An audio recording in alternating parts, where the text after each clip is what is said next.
वंचित बहुजन आघाड़ी प्रमुख प्रकाश आंबेडकर ने पुणे बलात्कार मामले पर गृह राज्य मंत्री योगेश कदम के बयान की कड़ी निंदा की है। आंबेडकर ने कदम के बयान को दुर्भाग्यपूर्ण बताया। साथ ही सीएम फडणवीस से सवाल भी किया कि वो ऐसे असंवेदनशील मंत्रियों को कैबिनेट में क्यों रखे हैं। आंबेडकर ने कदम को मंत्रिमंडल से हटाने की मांग की। इसके अलावा उन्होंने बीड़ मामले में चार्जशीट पर भी सवाल उठाया है। योगेश कदम राज्य मंत्री महाराष्ट्र शासन यांनी जे इनसेन्सिटिव्ह स्टेटमेंट केलं, असंवेदनशील वक्तव्य केलं पुण्याच्या अतिप्रसंगाच्या संदर्भात, हे दुर्दैवी असं मी त्या ठिकाणी मानतो।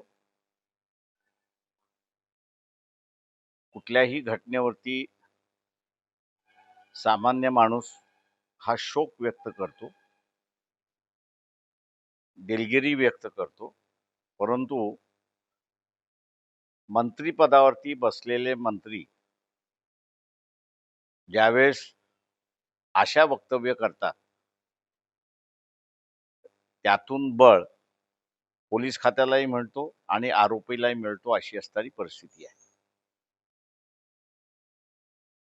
अशा ह्या इनसेन्सिटिव्ह मंत्री जे आहेत, असंवेदनशील मंत्री आहेत, योगेश कदम यांना मंत्रिमंडळात का ठेवावं, हा प्रश्न देवेंद्र फडणवीस यांनी स्वतःला विचारला पाहिजे।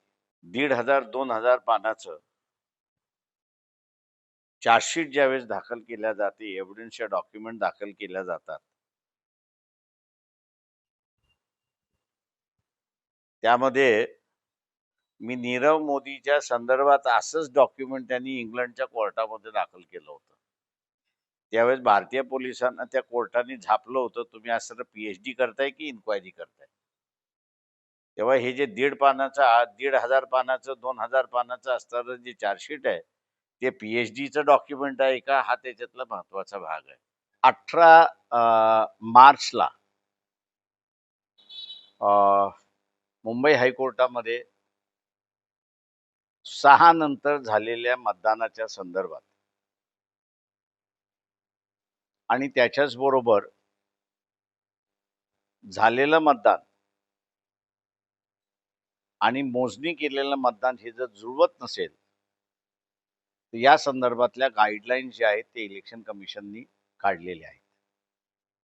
त्या गाईडलाईन फॉलो झाल्या की न झाल्या, या संदर्भातली असणारी तपासणी जी आहे त्या पिटिशनमध्ये होणार आहे।